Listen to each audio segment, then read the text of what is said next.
पूर्ण हृदय से धन्यवाद चढ़ाता हूँ मैं प्रभु को। पूर्ण हृदय से धन्यवाद चढ़ाता हूँ मैं प्रभु को। मैंने न चुना प्रभु को, प्रभु जी ने चुना मुझे। मैंने न चुना प्रभु को, प्रभु जी ने चुना मुझे। पापी को उद्धार दिया प्रभु ने, मुझे पापी को उद्धार दिया प्रभु ने। स्वर्गीय राज्य भावदार किया, स्वर्गीय राज्य भावदार किया। हृदय से धन्यवाद चढ़ाता हूँ मैं प्रभु को। पूर्ण हृदय से धन्यवाद चढ़ाता हूँ मैं प्रभु को। मेरे हृदय के पापों अपने लहू से धोया, मेरे हृदय के पापों अपने लहू से धोया। मेरे आत्मा को प्रभु जी ने दिलाया, मेरे आत्मा को प्रभु जी ने दिलाया। आनंद जीवन का दे दिया, आनंद जीवन का दे दिया। हृदय से धन्यवाद चढ़ाता हूँ मैं प्रभु को। हृदय से धन्यवाद चढ़ाता हूँ मैं प्रभु को। आपके बंधन में हृदय में शांति आपके बंधन में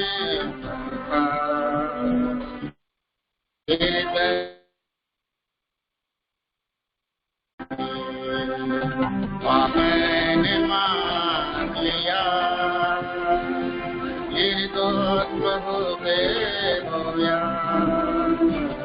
मैंने मान लिया, निर्दोष होते होया। शांति आनंद से मुझे भरे दिया, शांति आनंद से मुझे भरे दिया। कैसे धन्यवाद चढ़ाता हूँ मैं प्रभु को। कैसे धन्यवाद चढ़ाता हूँ मैं प्रभु को। कैसा महान प्रेम प्रभु का वर्णन से बाहर है। कैसा महान प्रेम प्रभु का वर्णन से बाहर है। कैसे भूलूं तुझे को दिखाया मुझ पापी पर। कैसे भूलूं तुझे को दिखाया मुझ पापी पर, इसलिए गाऊंगा मैं प्रशंसा उसकी, इसलिए गाऊंगा मैं प्रशंसा उसकी। पूर्ण हृदय से धन्यवाद करता हूँ पूर्ण हृदय से धन्यवाद करता हूँ स्वर्गीय देश में पहुँचाने प्रतिज्ञा उसने की है, स्वर्गीय देश में पहुँचाने प्रतिज्ञा उसने की है। या सुख हो तो भी दौड़ पूरी करूँगा मैं, या सुख हो तो भी दौड़ पूरी करूँगा मैं, सब उसके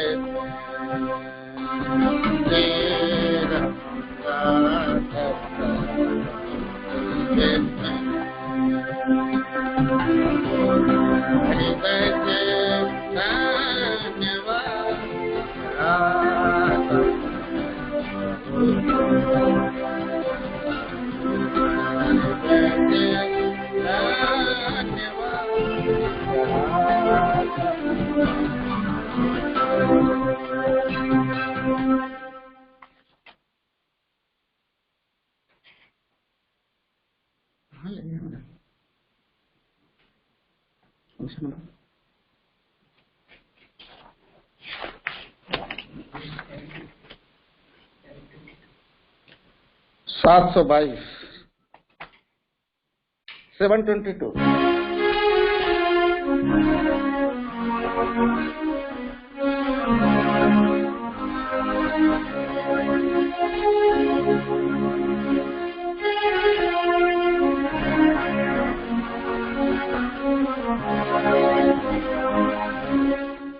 आप पीछे पर कर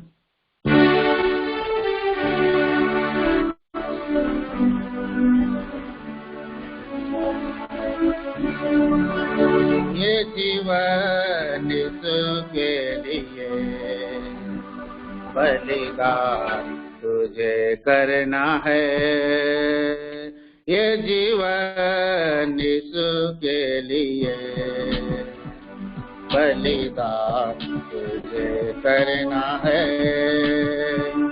आत्मा प्राण और पूरे शरीर से प्रभु की सेवा करना है, आत्मा प्राण और पूरे शरीर से प्रभु की सेवा करना है।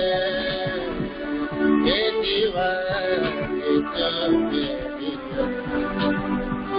बलिदान करना है, ये जीवन इसके लिए बलिदान करना है। मुक्ति दिया प्रभु ने अद्भुत पवित्र जीवन के लिए, मुक्ति दिया प्रभु ने अद्भुत पवित्र जीवन के लिए।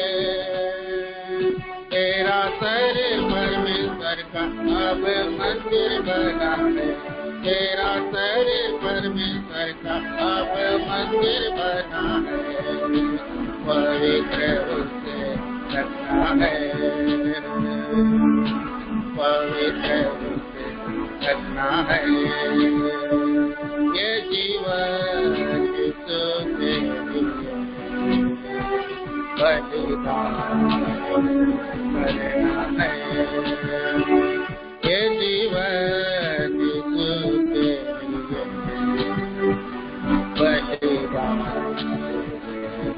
करना है।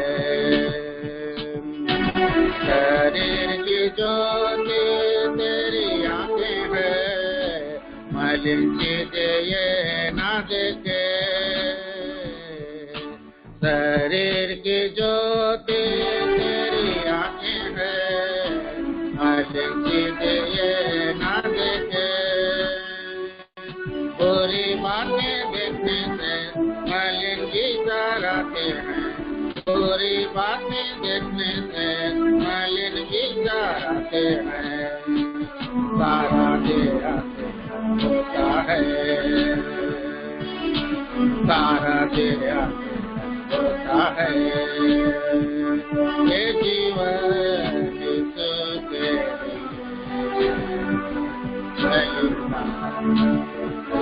करना है। ये जीवन यीशु के लिए करना है। होठों से तू कैसी बातें करता है, क्या अर्थ तो नहीं है। होठों से तू कैसी बातें करता है, क्या अर्थ तो नहीं है। छोटी सी बढ़िया को लगा सकती है, छोटी सी बढ़िया को लगा सकती है। वश में उसे रखना है, वश में उसे रखना है। ये जीवन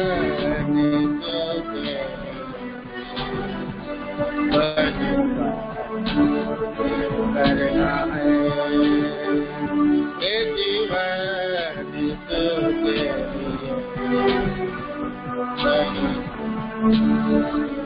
करना है।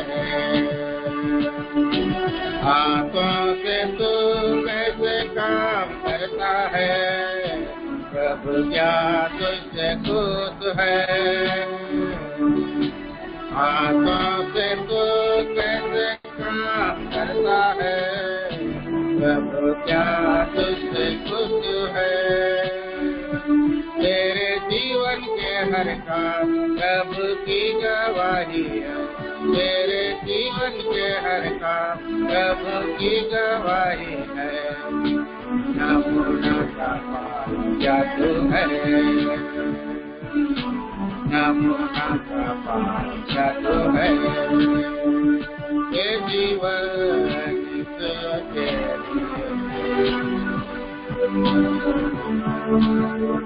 करना है। ये जीवन के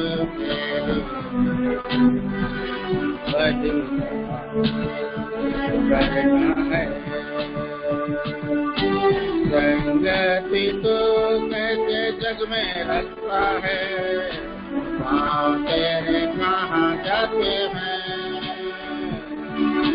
संगति तो कैसे जग में रखता है, पाँव तेरे कहाँ जाते हैं। तो दुष्टों की युक्ति पर कभी चलता नहीं है, तो दुष्टों की युक्ति पर कभी चलता नहीं है। वही मन होता है, वही मन होता है। ये जीवन यीशु के लिए वही करना है। ये जीवन यीशु के लिए वही करना है। पापों में तो क्यों जीता रहे, रात में अंधेरा क्यों हो। पापों में तो क्यों जीता रहे, रात में अंधेरा क्यों हो। इस हाथ पसारे तुझसे कहता है प्यारे, यीशु हाथ पसारे तुझे कहता है प्यारे, आजा कर मिले, आजा कर मिले, ये जीवन बलिदान करना है, ये जीवन के लिए बलिदान करना है। तेरे शरीर का जीवित बलिदान करके प्रभु यीशु को सौंपे, तेरे जीवन बलिदान करके प्रभु यीशु को सौंपे, जो पवित्र और प्रभु को पाता हुआ है, जो पवित्र और प्रभु को पाता हुआ है, यही मेरा सेवा है, यही सेवा है, ये जीवन बलिदान करना है।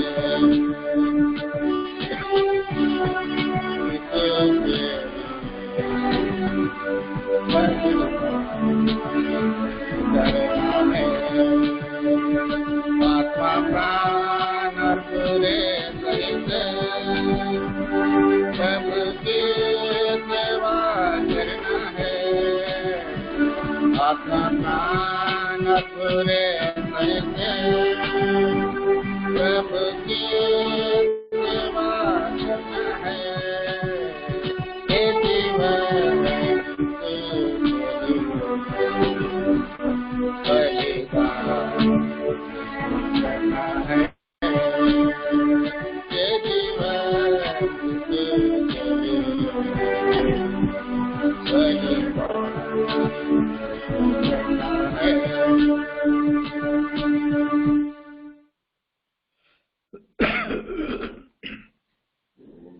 करना है। 760 बाइबिल को रची है, समझिए 760 760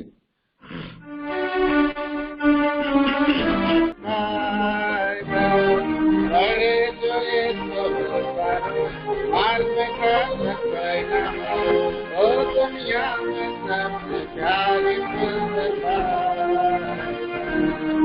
सफेद कुरकुरे के सफाई, सफेद कुरकुरे के सफाई, एक प्योरे देखे में एक है ओ सफेद कुरकुरे की सफाई, पश्चिम पश्चिम सगाता पश्चिम पश्चिम सगाता अंत में पश्चिम प्रेम को ओ पश्चिम पश्चिम सगाता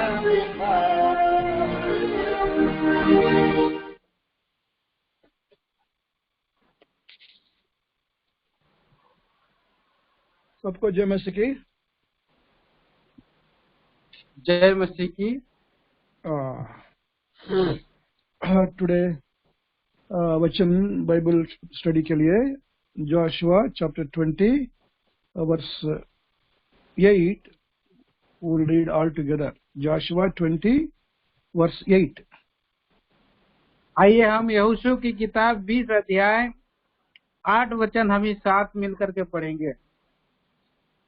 And on the other side Jordan by Jericho eastward they assigned Bezer in the wilderness upon the plain out of the tribe of Reuben, and Ramoth in Gilead out of the tribe of Gad, and Golan in Bashan out of the tribe of Manasseh. May the Lord bless this reading of the word and speak to us from the throne of grace. A small prayer. Lord, we thank you for this evening. Thank you for the nice singing. Through the songs and music, we could enjoy the presence of God and fellowship of saints. Thank you for these days. We are reading this, meditating these cities of refuge. How 3 cities are allocated this side of Jordan, and 3 cities are other side of Jordan. When anybody committed any mistake, Lord, they can run into these cities of refuge and take shelter until the avenger goes away. Thank you for this little word. Thank you for the people who are on the line. Lord, everybody's spiritual need may be met. Anoint me, empty me, use me as your mouthpiece for the glory of God, for the edification of all the listeners.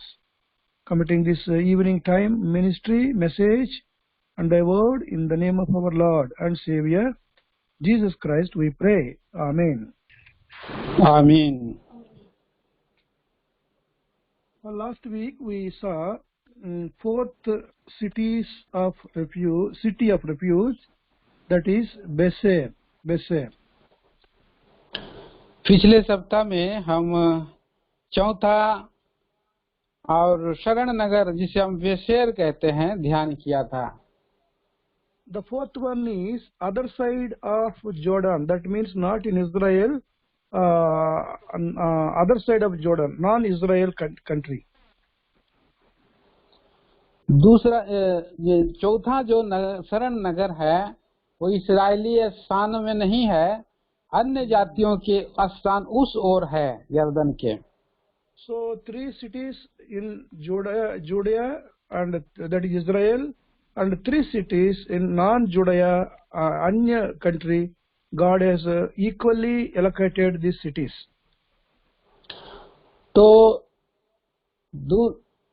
3 नगर यहूदा के इस ओर और अन्य जाति के 3 नगर उस ओर है, और तीनों को वहाँ पर 6 नगर को दिखाया है परमेश्वर. God is accessible both for Jewish people and heathens. He is equally accessible to all the groups, that is heathen and Jewish. और अन्य जाति और यहूदी लोगों को दोनों लोगों को परमेश्वर जो है उनको मान दिया है. If God is not accessible to heathen, I would not have been saved. I would not have read Bible. I would not have given the word this evening. अगर अन्य जातियों में से हम लोगों को अगर उसने मान नहीं दिया होता तो आज हम बाइबल नहीं पढ़ते और संध्या के समय वचनों को ध्यान चिंतन नहीं करते थे. I am so grateful to God by the Bible, who is available to everybody, Jewish people and heathen people, a person like me. आज मैं इस बात के लिए बहुत धन्यवाद हूँ कि परमेश्वर सबके लिए उपस्थित है, चाहे अन्य जातियों के लिए और चाहे इस्राएलियों के लिए. इसके लिए मैं धन्यवादित हूँ. Through the blood of Jesus Christ shed on the cross, we are heathen people like me are made equal with Jewish people. Kalvari के क्रूस के उस कार्य के कारण जिसके द्वारा से आज इस्राएली लोगों के साथ हमारी और गिनती हो गई है. That is the reason why continually we have to praise God for offering himself upon the cross of Calvary. That has removed the middle wall between God and man, and we have been given entrance in the most holy place. तो परमेश्वर का हम धन्यवाद देते हैं कलवरी के क्रूस के उस अद्भुत काम के लिए जो बीच की दीवार को थी उसने परमेश्वर ने ढा दिया और अन्य जाति हम लोगों के साथ उन्होंने जो है कि मेल मिलाप किया है. God has given opportunity for any heathen person to come to Lord Jesus Christ and be saved. परमेश्वर हर एक अन्य जातियों में से परमेश्वर ने ये धन्यता दिया है कि वो प्रभु के पास, यीशु मसीह के पास आ करके उद्धार पाएं। Some people are coming to Lord Jesus Christ and confessing their sin and getting saved. Some people are very hard-hearted people. They are working against Christianity and Christ in our country. तो कई लोग जो है अन्य जातियों में से और प्रभु यीशु मसीह के पास आके सरल विश्वास से उद्धार पाते हैं, परंतु बहुत लोग हैं हमारे देश में जो कठिन हृदय वाले हैं और मसीही विरोधी काम करते रहते हैं। God has arranged one city of refuge or cities of refuge for anybody by mistake commit any sin. He should not be killed and he should be protected, preserved and saved. तो परमेश्वर ने जो शरण नगर को रखा है यहाँ पर, और गलती से और अज्ञानतावश किसी को हत्या कर देता है तो वो मारा नहीं जाएगा, पर सुरक्षा होगा, सुरक्षित पाया जाए, इसके लिए परमेश्वर ने ये प्रबंध जो है किया है। Fourth city of refuge, last Tuesday we saw, that is Beser, means power of God. चौथा नगर पिछले सप्ताह हमने ध्यान किया था, जो है बेसेर कहलाता है, इसका अर्थ है सामर्थ। We have seen 5 powers, that is the power of the word of God.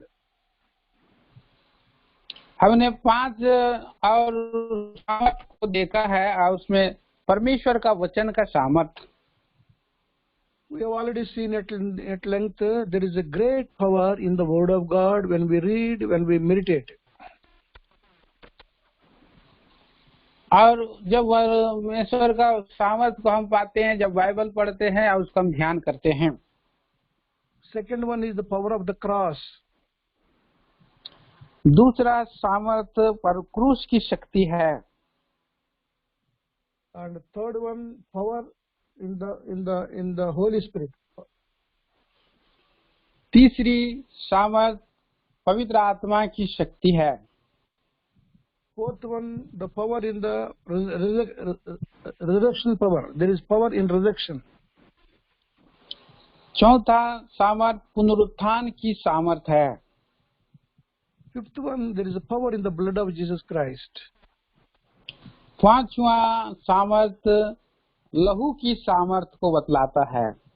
We have to claim every day the blood of Jesus Christ upon us, upon our children, upon our mandali, so that Satan cannot come near or attempt any damage, destruction against us. तो इस लहू की सामर्थ को प्रत्येक दिन हमारे बच्चों का और कलीसिया में और लेना है, ताकि शैतान हमारी हानि, बाधा, रुकावट और परीक्षा से हमें जो है और परीक्षा में ना डाले। The moment we use the word blood of Jesus Christ, Satan will be trembled. और ये सब परिस्थिति आती है प्रभु यीशु मसीह के लहू, और शैतान जो है थरथराता है। At the same time, repeatedly, we should not use any word. Very, very sparingly, meaningfully, we have to use any word. और उसी समय जो है और कोई और वचन जो है कि नहीं इस्तेमाल करना है, परंतु बड़ा ही सावधानी से उस वचन को इस्तेमाल करना है। These Pentecostal people, they utter one verse, hallelujah, hallelujah, hallelujah, hallelujah. Like that they utter, and it is anything that is repeated, it is not pleasant for the hearer. तो वहाँ हम देखते हैं कि कुछ पेंटिकोस्टल लोग हर समय हालेलुया हालेलुया हालेलुया लगातार उसको दोहराते रहते हैं, और इससे परमेश्वर की उपस्थिति नहीं महसूस होती है। Recently in Punjab, new chief minister, after his swearing ceremony, he told hallelujah, hallelujah. Only twice he told. और ये कुछ ही हाल ही की बात है, पंजाब का जो मुख्यमंत्री है 2 बार ही केवल हालेलुया शब्द को उसने कहा है। If he had uttered 10-15 times, it would have been a mockery. But since he used only twice, his message has gone all over the country and all over the world. तो ये जो है कि लगातार 15-16 बार लोग कहते रहते हैं और इसके द्वारा से ये एक मजाक का विषय और पूरे भारत, पूरे देश में और चारों ओर फैला है। So anything we use either in the message or in prayer and in worship, a word should not be repeated many times, but use once or twice, that's all. Then only it will have value. इसीलिए जब परमेश्वर का वचन कहा जाता है कि वो हमेशा नहीं दोहराना है, परंतु बड़ी बुद्धिमानी के साथ उसको जब बताते हैं तभी वो हमारे लिए लाभदायक होता है। So there is a power in the blood of Jesus Christ. तो ये सामर्थ प्रभु यीशु मसीह की लहू की सामर्थ है। Even some people, they claim blood of Jesus Christ, blood of Jesus Christ, blood of Jesus Christ, like that several times they say. Not necessary. Once or twice enough. Bhakt Singh never repeatedly used these words like other people. तो कई बार जो है कि ये लहू की सामर्थ और बार बार दोहराते हैं, ये जरूरत नहीं है। भाई भक्त सिंह और इस रीति से और प्रार्थना दूसरों के लिए नहीं करते थे। I heard personally Bhakt Singh's prayers, I heard personally Bhakt Singh worship, I heard personally his messages. Never he used to repeat repeatedly. मैंने खुद सुना है भक्त सिंह भाई की प्रार्थना को, उनकी आराधना को, उनके संदेश को मैंने दोहराते हुए कभी नहीं सुना है। God gave me privilege even to translate him once or twice when he was very weak, not able to stand. 2 people were holding him standing, and I had translated it twice.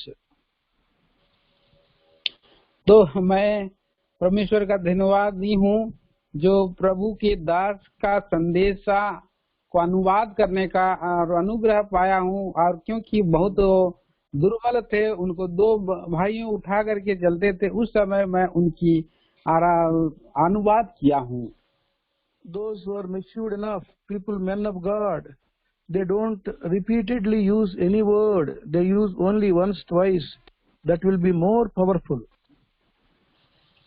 और इसलिए जो परमेश्वर के लोग होते हैं और उसको दोहराते नहीं हैं, एक बार जब बोलते हैं और वो भी बहुत ही सामर्थ्य से कहते हैं। Now today coming to 5th city of refuge, that is Ramoth.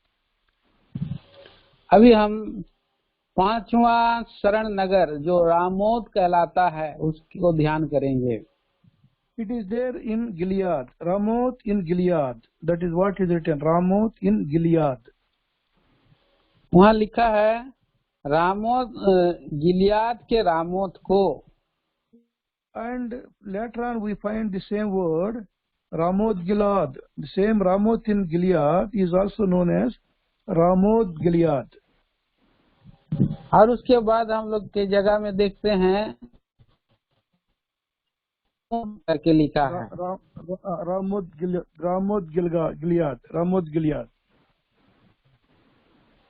हाँ, रामोत Gilead. Okay, the meaning of Ramoth is increasing, exalting, increasing, making high and high. और ये जो रामोत का जो अर्थ है और उन्नति की ओर है, बढ़ते जाने की ओर है। There is one verse in Philippians chapter 2 verse 11. Philippians 2:11. फिलिपियों की पत्री 2 अध्याय और 11 वचन पढ़ते हैं। Philippians 2:11. फिलिपी 2 अध्याय 11 पद। That every tongue should confess that Jesus Christ is Lord, to the glory of God the Father. God has exalted him. God has exalted him. हाँ, लिखा है परमेश्वर पिता के महिमा के लिए हर एक जीव अंगीकार कर ले कि यीशु मसीह प्रभु है। तो परमेश्वर उन्हें ऊंचा उठाया है। फिलिपियंस 2:9 में है, 2:9। हाँ, Wherefore God also hath highly exalted him and given him a name which is above every name. इस कारण परमेश्वर ने उसको अति महान भी किया और उसको वह नाम दिया जो सब नामों में श्रेष्ठ है। God has exalted him, no man. God has exalted him. That's what it means. Above all names. तो कोई दूसरा नहीं, स्वयं परमेश्वर ने उसे ऊंचा किया है और सारे नामों से उसका नाम को ऊंचा किया है। John's Gospel chapter 3 verse 30. यूहन्ना सुसमाचार 3 अध्याय 30 वचन। He must increase, but I must decrease. अवश्य है कि वो बढ़े और मैं घटूं। It is written, God must increase and I must decrease. That is what the John the Baptist is telling. He has to be exalted. He has to increase and I should decrease. तो यहाँ पर यूहन्ना बपतिस्मा वाले का कहना है कि परमेश्वर ऊंचा उठे, प्रभु ऊंचा उठे और मैं घटूं और वो बढ़े। The secret of our increase is if you humble ourselves, the more we humble, the more God will exalt us. That is very, very simple principle which is proved in everybody's life. तो ये जो सूत्र है कि जब अपने आप को दीन करते, अपने आप को छोटा करते हैं, तो प्रभु उनको जो है कि ऊंचा करता है, बढ़ाता है। ये हमारे जीवन में और लागू होने वाली बातें हैं। There are many men of God, women of God who humble themselves and God has exalted them above everyone, above everyone. और ऐसे बहुत सारे स्त्री पुरुष हैं और उन्होंने अपने आप को छोटा बनाया, नीचा किया और उन लोगों को परमेश्वर ने उन हरेक को ऊंचा उठाया है। Matthew's Gospel 23. मत्ती सुसमाचार 23 अध्याय 23 verse 12. मत्ती सुसमाचार 23 अध्याय और 12 पद। 23 verse 12. Whosoever shall exalt himself shall be abased. He that shall humble himself shall be exalted. जो कोई अपने आप को बड़ा बनाएगा वह छोटा किया जाएगा और जो कोई अपने आप को छोटा बनाएगा वह बड़ा किया जाएगा। One more interesting verse from Isaiah chapter 40 verse 4. Isaiah 40 verse 4. और एक महत्वपूर्ण पद है यशायाह नबी की किताब 40 अध्याय 4 वचन। Isaiah 40 verse 4. यशायाह नबी 40 अध्याय 4 पद। Every valley shall be exalted and every mountain and hill shall be made low and the crooked shall be made straight and the rough places plain. 40 verse 4.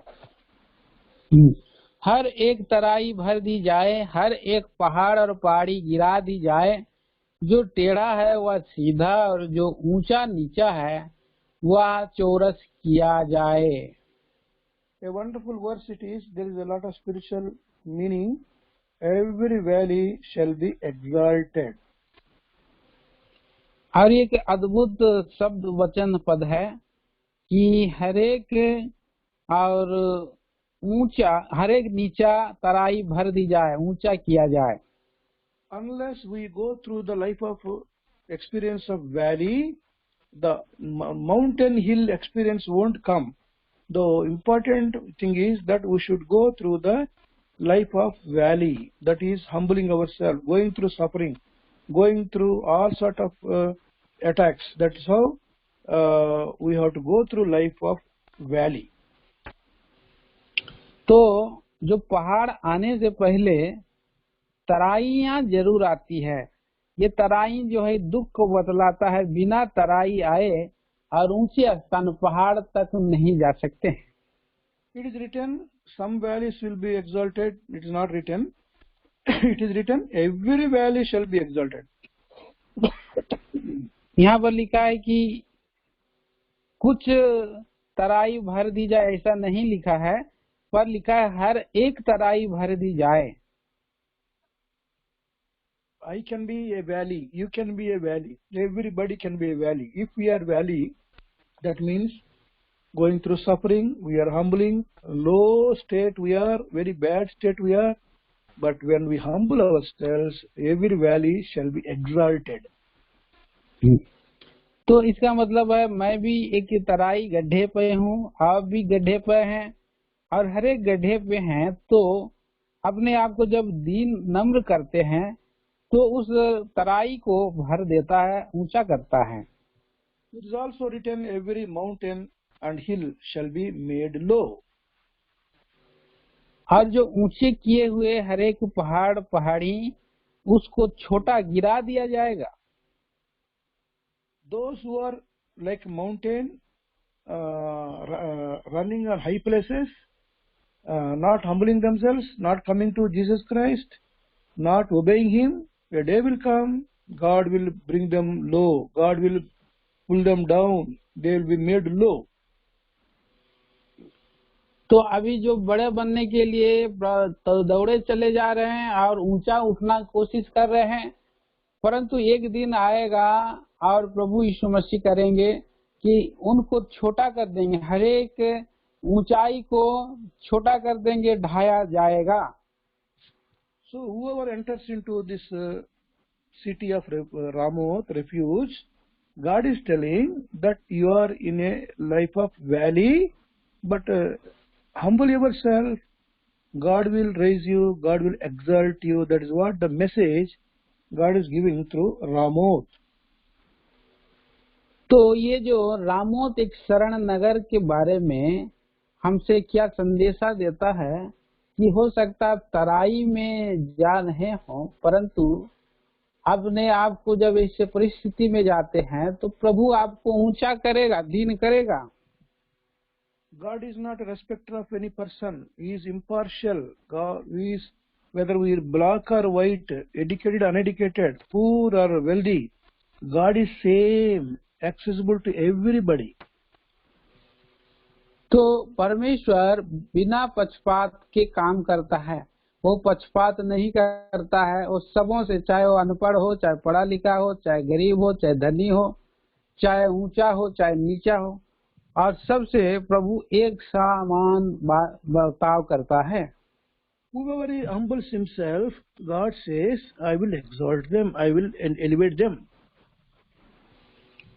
प्रभु कहता है जो कोई अपने आप को नम्र दीन बनाएगा, मैं उसको ऊंचा करूंगा, मैं उसको उठाऊंगा। Coming to Jesus Christ for salvation itself is humbling ourselves. There are many proud people because of this caste, region, religion.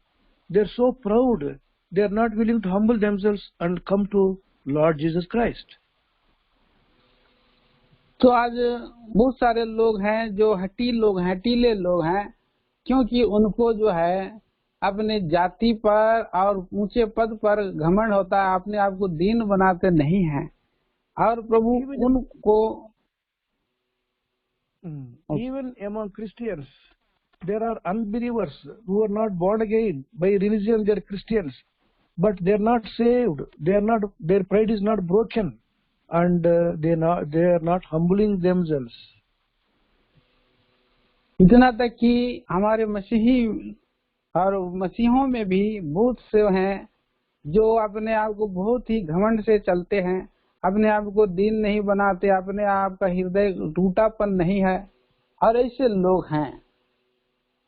There are, I have chosen 5 examples in the Bible how they humbled themselves and God exalted them. All 5 names are known to all of us, but how, when they were humbling them, how God has exalted them.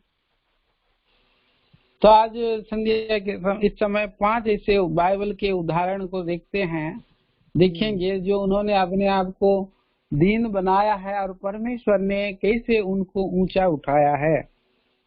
Number 1, a shepherd boy becomes king. That is David, who was a shepherd boy.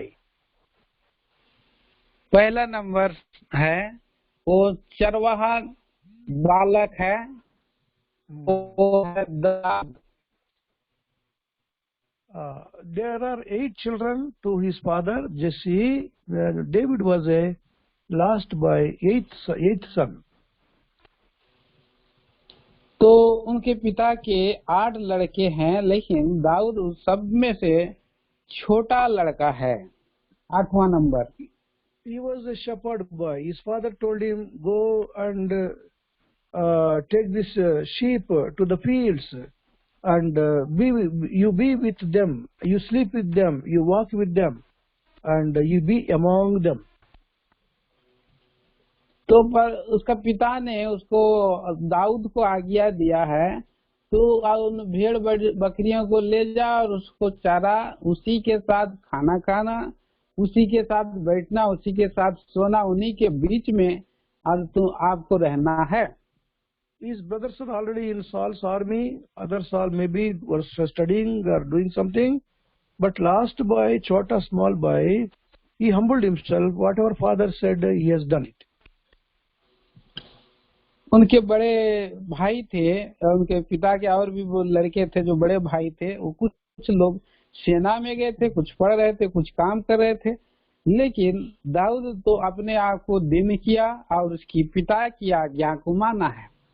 Humbly, he has obeyed his father. He went into the field, taken care of the sheep, and while sheep were eating grass, he was playing instrument, and he was worshipping the Lord. और पिता की आज्ञा को बड़ी ही दीन नम्रता से मान करके अपने भेड़ बकरियों को मैदान पर लेकर के चराने लगा, उनकी देखभाल करने लगा और वहाँ पर प्रभु की स्तुति के लिए और वाद्य यंत्र को बजा करके गाता रहा। We know very well about King David. Now, a shepherd boy, he was made as a king in Israel for 40 years. 40 years. और हम अच्छी रीति से जानते हैं कि ये चरवाहा लड़का और बाद में इस्राएल देश पर 40 वर्ष तक राज किया है। Nobody, very rare in this age, nobody ruled any time 40 years in any country except even today, nobody ruled for 40 years any time. तो ये बहुत ही और दिखाई नहीं देने वाली बात है कि इतना साल तक, 40 साल तक कोई राजा राज्य करे। अब तक भी ऐसे राज्य नहीं हम देख पाते हैं। I remember in West Bengal, one chief minister ruled for 20 years, not 40 years. He ruled for 20 years. West Bengal. मुझे स्मरण है, और पश्चिम बंगाल में एक नेता ने 20 वर्ष तक राज किया। 40 वर्ष नहीं, 20 वर्ष तक राज किया है। But in India, no prime minister ruled for so many years. But David ruled his country for 40 years. इस भारत देश में भी कोई ऐसा प्रधानमंत्री नहीं है जो इतने साल तक, 40 साल तक राज्य किया हो, परंतु दाऊद ने 40 वर्ष तक राज किया है। David enjoyed the favor of God because he humbled himself. God is elevated him, exalted him to highest position. तो दाऊद ने उस राज्य करने का और आनंद को उठाया है, क्योंकि उसने अपने आप को दीन नम्र परमेश्वर का आनंद, दीनता को प्राप्त करके इसलिए राज्य किया है। So shepherd boy becomes king. How God has exalted a humble boy and to highest place, highest position, God exalted him. और कैसे उस चरवाहा लड़के को परमेश्वर ने इतना ऊंचा उठाया है और वो राजा बनाया है। Secondly, second illustration in the Bible, a slave boy, a slave becomes the prime minister in Egypt, that is Joseph.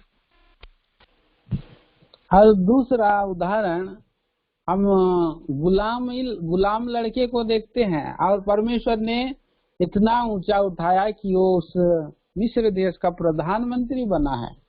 Yeshu. We find the life of Joseph from in the book of Genesis chapter 37 onwards. So many chapters were written about him. हम पाते हैं उत्पत्ति की किताब 37 अध्याय के आगे बहुत सा अध्यायों में उसके बारे में वर्णन है। You know very much how his own brothers hated him and sold him to Midianites. तो हम जानते हैं प्रियो कि कैसे उनके भाइयों ने उन्हें घृणा किया और यूसुफ को और मिद्यानी लोगों के हाथों में बेच दिया है। Later on, they sold him to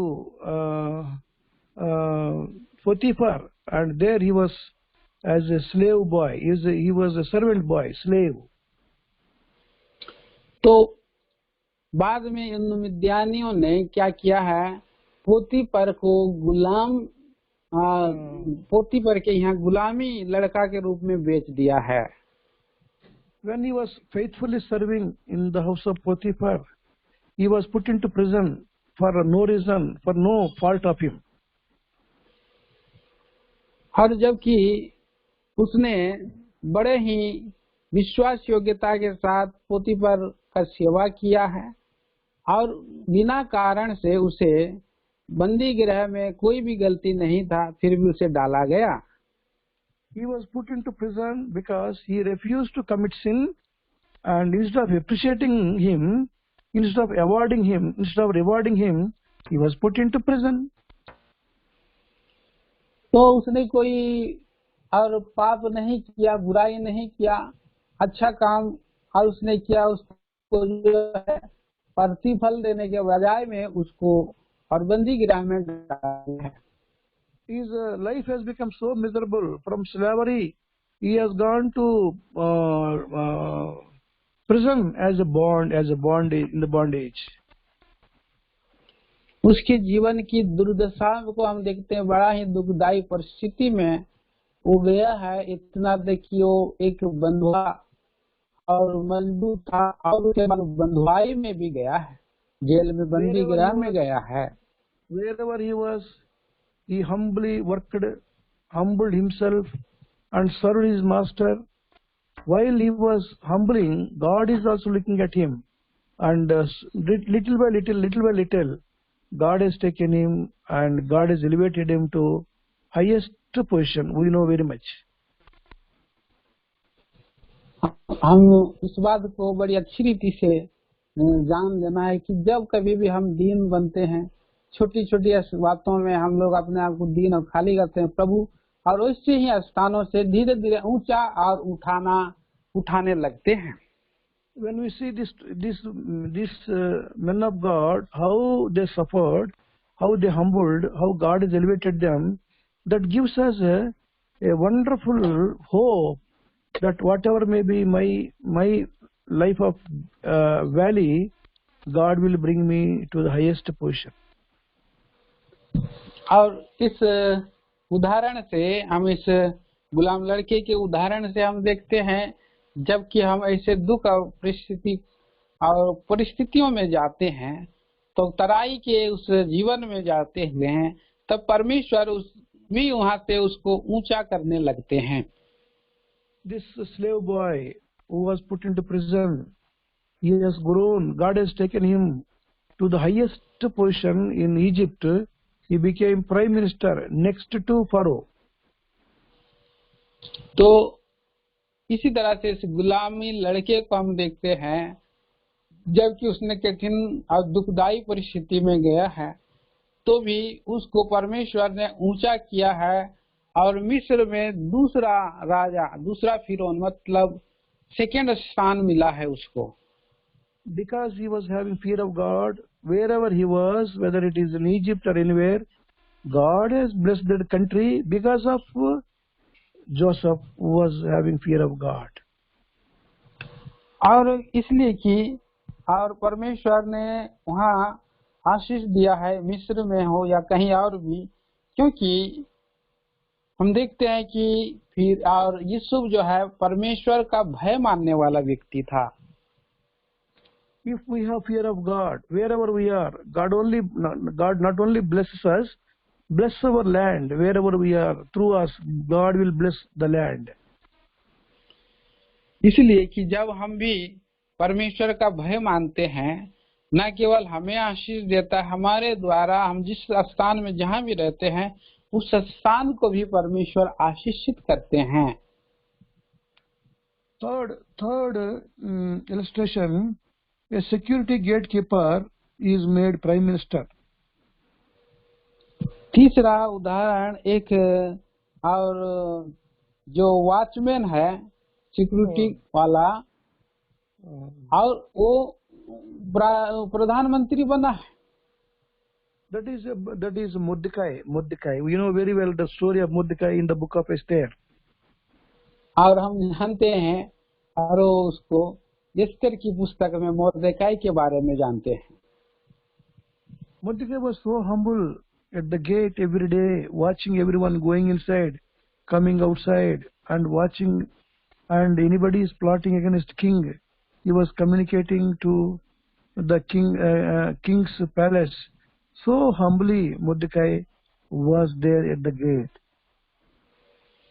तो वहाँ हम देखते हैं राजा के महल में पहरेदार करने वाला मुर्दके था और बड़ा ध्यान पूर्वक देख रहा था कि मुर्दके वहाँ पर राजमहल में और उस फाटक में कौन आ रहा है, कौन जा रहा है, और उसको बड़ी दीनता से वो रहता था। No doubt they have gone through suffering and very persecution. Haman came against him and the whole country, all Jewish people, but Haman could not prevail, and Mordecai got victory over all the evil people, evil. कोई संदेह नहीं कि Mordecai भी और बड़ा ही दुखदायी परिस्थिति में गया, विरोध निंदा परिस्थिति में गया हामान के कारण, और हामान जो है पूरे यहूदी जातियों को विनाश करने पर था, परंतु वो प्रबल नहीं हो सका और मोर्दके ने उन सारे परिस्थितियों में विजय प्राप्त किया। If you see book of Esther, last chapter, book of Esther, हम इस एस्तर की पुस्तक आखिरी अध्याय में हम देखते हैं, book of Esther, एस्तर की chapter 10, एस्तर की किताब 10 अध्याय verse 3. तीसरा पद। This Mordecai became prime minister to Ahasuerus the kingdom, and he was having peace with everybody, and he became so great, and he was liked by many people in the country, many people. यहूदी Mordecai शहर राजा ही के नीचे था और यहूदियों की दृष्टि में बड़ा था, और उसके सब भाई उससे प्रसन्न थे क्योंकि वो अपने लोगों की भलाई की खोज में रहा करता था और अपने सब लोगों से शांति की बातें कहा करता था। He was next to king. That is what written verse 3, 10:3. Mordecai the Jew was next unto king Ahasuerus, great among Jews and accepted of the multitude of his brethren, seeking the wealth of his people and speaking peace to all his seed. Wonderful testimony about Mordecai in the last verse of this book. यहाँ एस्तर की किताब 3 अध्याय के ये अद्भुत पद है। Chapter 10 verse 3. हाँ, 10 अध्याय का 3 पद में ये अद्भुत गवाही मुर्दके के बारे में हम पढ़ते हैं, और राजा के के नीचे में ही था, जस्ट नीचे स्थान में। It is written he was seeking the wealth of his people, wealth of his people. That is so nice. और वहाँ लिखा है वो अपने लोगों की भलाई की खोज में रहता था। ये बहुत अद्भुत बात गवाही है। If somebody is blessed, wealthy, and wealthy, we feel jealous, but it's not like that. He has ensured that all these people, all the people of God, they are wealthy, not only healthy, but they are wealthy. तो यहाँ पर हम देखते हैं प्रियो, अगर कोई उन्नत हो जाता है, ऊंचा हो जाता है, तो लोगों को जलन होती है, परंतु वहाँ ऐसा नहीं था और लोगों की भलाई की खोज में रहता है। जब भलाई करते हैं तभी स्वस्थ रहते हैं। So we are talking about how God how God elevates humble people. The best example is this Mordecai. He was a gatekeeper in the king's palace, and God has elevated him to highest place, a prime minister. What a great God we have. और यहाँ देखते हैं कि कैसा हमारा महान परमेश्वर है, और वहाँ राजा के महल पर केवल एक छोटा सा पहरेदार था और परमेश्वर ने उसको कितना ऊंचा किया। हमारा परमेश्वर कितना महान है।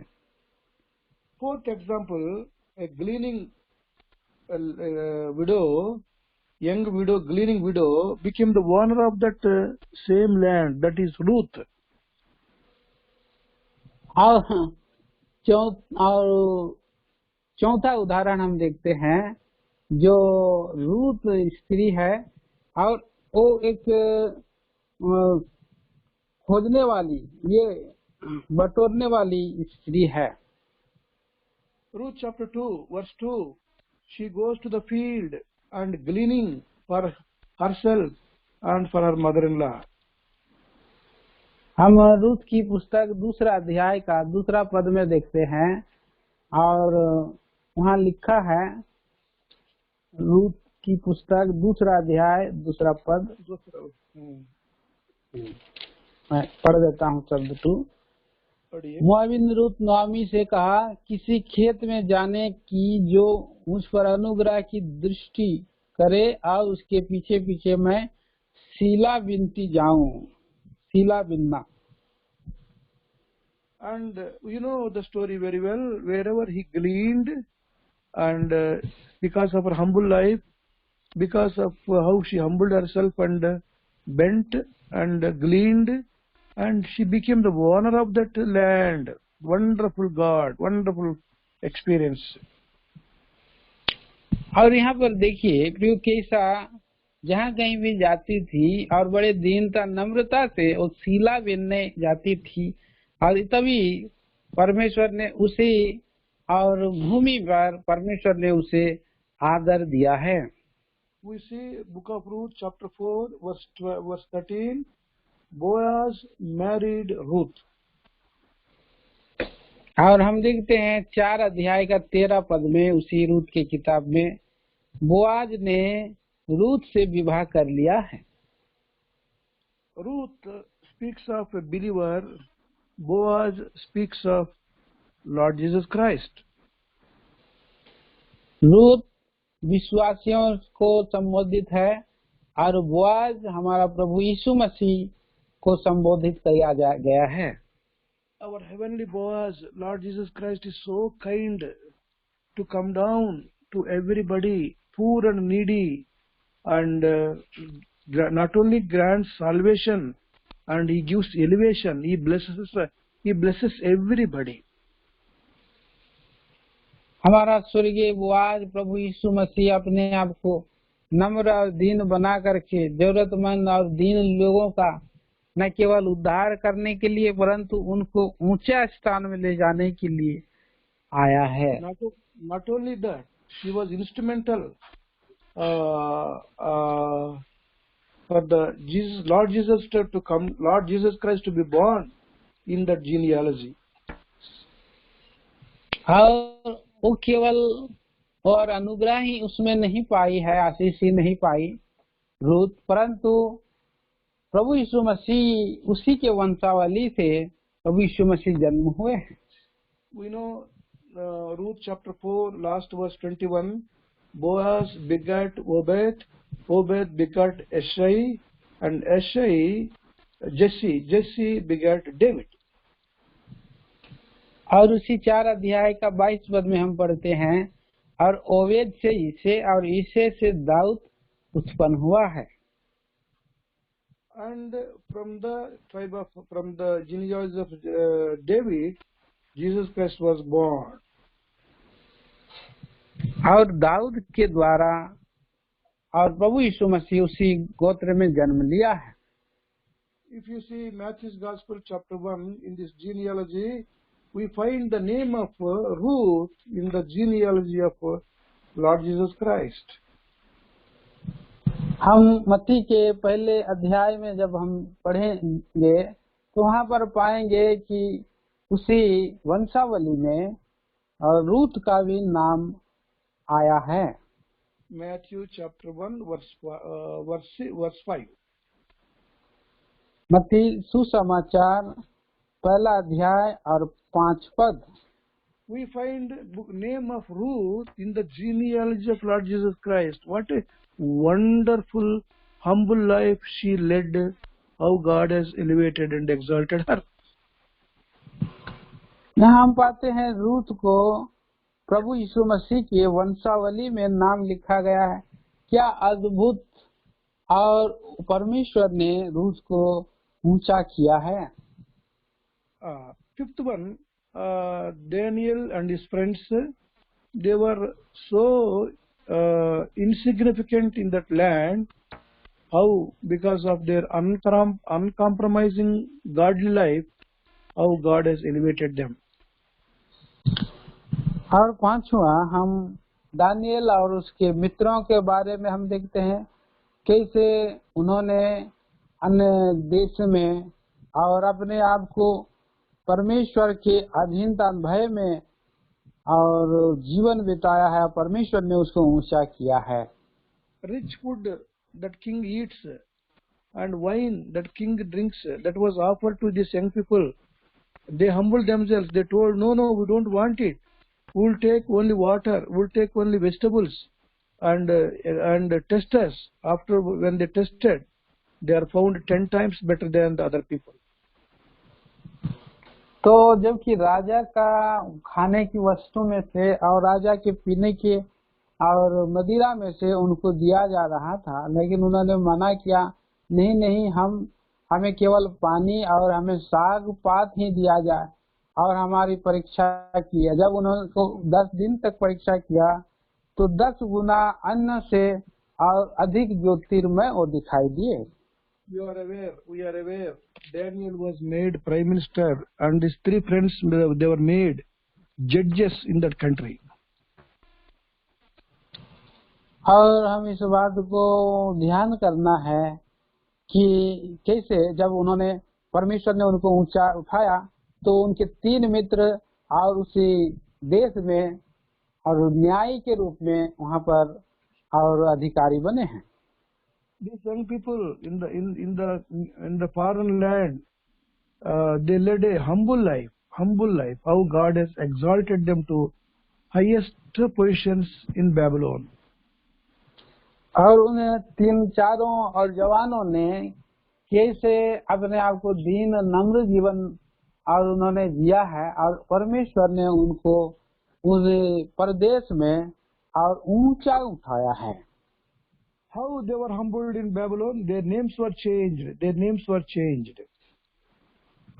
और कैसे कितना वहाँ पर अपने आप को दीन नम्र किया है, क्योंकि उनका नाम भी बदल दिया गया है। They were holding these Jewish names, but after they went to Babylon, they gave Babylonian goddesses names. और वहाँ देखिए जब यहूदा में थे तो उनके जो है और यहूदी नाम थे परमेश्वर के द्वारा, लेकिन जब वो बेबीलोन में गए तो बेबीलोन के देवताओं के नाम को वहाँ पर उनका साथ उन्हें लगा दिया है। They changed their names to Babylonian name to insult them, to reduce them, insult them. और वहाँ देखते हैं कि और बेबीलोन का नाम डालने के द्वारा वहाँ पर उन लोग जो है निंदित हुए हैं उनके नाम से। But still they remained humble. They never retaliated. They remained humble. परंतु वे अपने आप को दीन बनाए रखे, नम्र बनाए रखे हैं। Then their language was changed. Language was changed. वहाँ उनका भाषा भी बदल दी गई है। Many things changed, but their heart did not change. Their heart remained intact. Their heart remained intact. तो सब कुछ बदल गया, बहुत सा बात बदल गई है, परंतु अभी भी उनका मन जो है नहीं बदला है और मन उनका स्थिर है। The atmosphere around them was so threatening, but they remained humble throughout their lives. और वहाँ की जो वातावरण परिस्थिति बिल्कुल विपरीत हो गई है, फिर भी उस अवस्था में वो अपने आप को दीन बनाए रखे हैं। God himself came down and gave the interpretation of the king's dream. That's how this Daniel and his friends became so popular in foreign land. और वहाँ परमेश्वर उनके बीच में और अद्भुत रीति से राजा के को सपन में डाला और सपन का भेद बता करके और उस देश में बहुत ही अधिक पर और नामी हो गए हैं। वहाँ These young people humbled themselves in Babylon. How God has taken them to highest position in the foreign land, in the country of in the foreign land. तो इस रीति से हम देखते हैं कि किस तरह से उन्होंने अपने आप को दीन किया परदेश में, और दीन होने के द्वारा परमेश्वर ने कितना उनको ऊंचा अधिक उठाया है। So Ramoth means humbling ourselves. Verse Isaiah 40 verse 4. Every valley shall be exalted. That is a wonderful verse. May the Lord make me more humble so that I may be elevated spiritually, exalted otherwise also in this world. तो यहाँ हम देखते हैं प्रियो, यशायाह की किताब उसका 40 अध्याय का 4 वचन, यह अद्भुत वचन है। जब हम तराई में जाते हैं तो प्रभु हमें ऊंचा करता है। रामोत का अर्थ है ऊंचा उठाया जाना। May the Lord help us to understand this experience of Ramoth, and may the Lord grant us humility so that we may be humble. In due season, God may exalt us, God may elevate us, God may bless us abundantly. तो परमेश्वर हमें इन विचारों के द्वारा हमें तैयार करे, दीन और नम्र बनाए, रामोत के अनुभव में ले जाए और उसी रीति से प्रभु की नाम की महिमा हमारे जीवन से हो। May the Lord bless this little word, little experience and little exhortation, and help us to understand more through the Spirit of God. प्रभु दया करे इन विचारों को, थोड़े विचारों को हमें समझने के लिए, हमारे जीवन में अनुभव के रूप में काम करने के लिए, ताकि हम आशीषित हों। जय मसीह की, प्रेज द लॉर्ड, दुआ करिए। हाँ, आइए हम लोग, धन्यवाद, जय मसीह की। आइए हम लोग प्रार्थना करेंगे।